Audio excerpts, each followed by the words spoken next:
All right, third video in the screen, on the screen, because my nachos is in the oven and burning. Let's kill some cops. Antifa infiltrated by undercover Trump supporter recorded plotting attacks. So group leader, it's Mayday, baby. Like, come out and take something over with us. I don't. Beeping, no. Let's kill people. Laughs. Group leader, let's kill some cops. Member, yeah. Female member, by the way.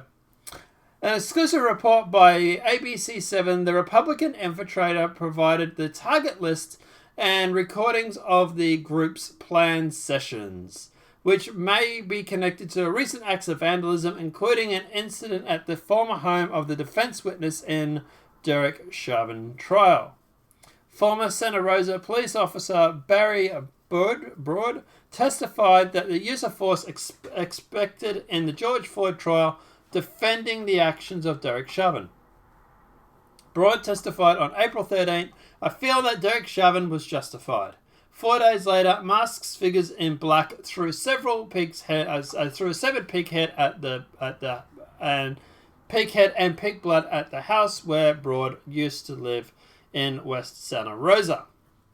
Lieutenant Jenny Kanak of the Santa Rosa Police Department told the I-Team, I know the victim in this case felt threatened and they don't feel safe in their home. Wasn't even his right house, actually. They actually got the wrong house. They got a place he hadn't lived at 12 months.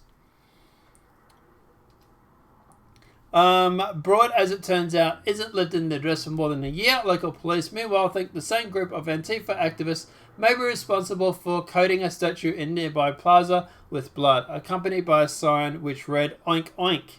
So I saw they were here, read the manifesto, and I could tell that they were a threat to the community, and someone needed to do something about this, said the conservative infiltrator. Now, we do actually have the video. We will play that for you in a sec.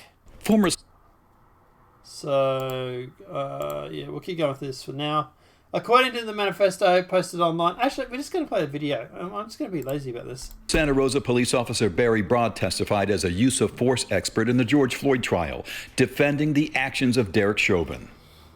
Derek Chauvin was justified. 4 days later, masked figures in black threw a severed pig's head and pig's blood at the house where Broad used to live in West Santa Rosa. I know that the victims in First up, just what a waste of a pig's head.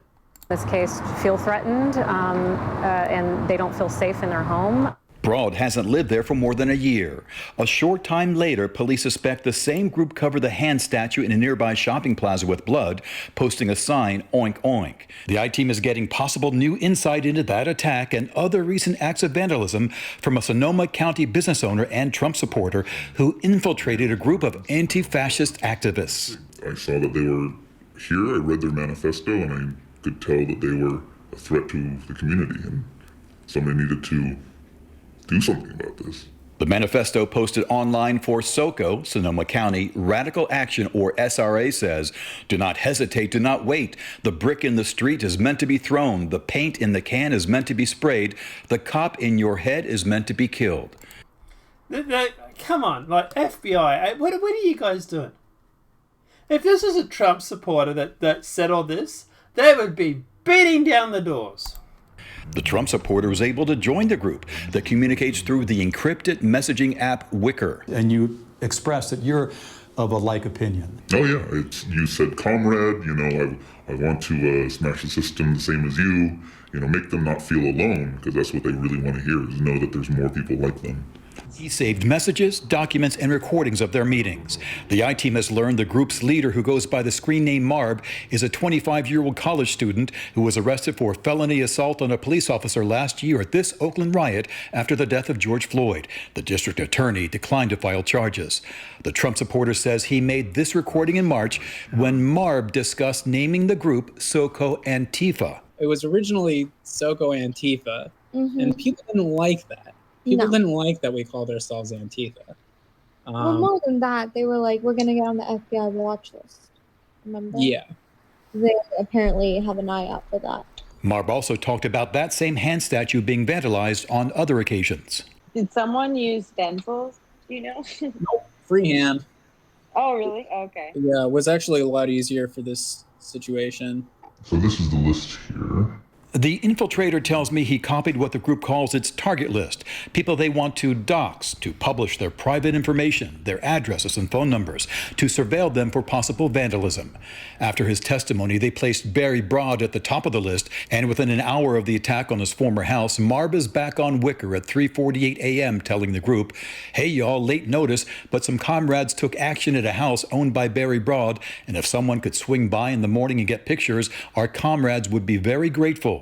The target list also includes the head of the Deputy Sheriff's Union, what they call killer deputies, officers involved in fatal confrontations, and Trump supporters including Sandy Metzger. And I really came out strongly against Antifa and BLM. Metzger heads the Santa Rosa Republican Women Federated, and I broke the news that her name appears on the group's target list.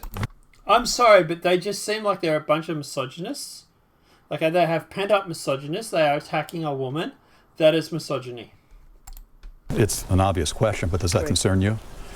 It does concern me a little bit, but that's not going to stop me from speaking out. Somebody has to speak out. The recordings show the group has already checked out Metzger's house. we went to Sandy Metzger's Yeah, house. we have went to Sandy Metzger's house, but it was too late at night to do any real observing. We just wanted to see where it was. The place is huge. On that same recording, Marb appears to discuss plans for this Saturday, May 1st. I think it would be sick to organize something a little more extreme for National Workers' Day. It's difficult to tell if this next clip is a twisted joke or a serious proposal. It's May Day, baby. It's like, May Day. Come out and take something over with us. I don't know, but Let's kill people. Let's kill people for May Day. Let's kill some cops. Like, Yes. The infiltrator has been in touch with both the Sheriff's Department and Santa Rosa Police about the potential threat. I don't know of any specific threats to my knowledge that have been made. But obviously, if threats are made, then we're going to take those very seriously, and we're going to look into that. Marb refused my attempts to interview him, but the infiltrator intercepted one message from the group leader about Dan Noyes at ABC7 asking about SRA. To firmly restate our position, nobody, myself included, should cooperate with press or cops.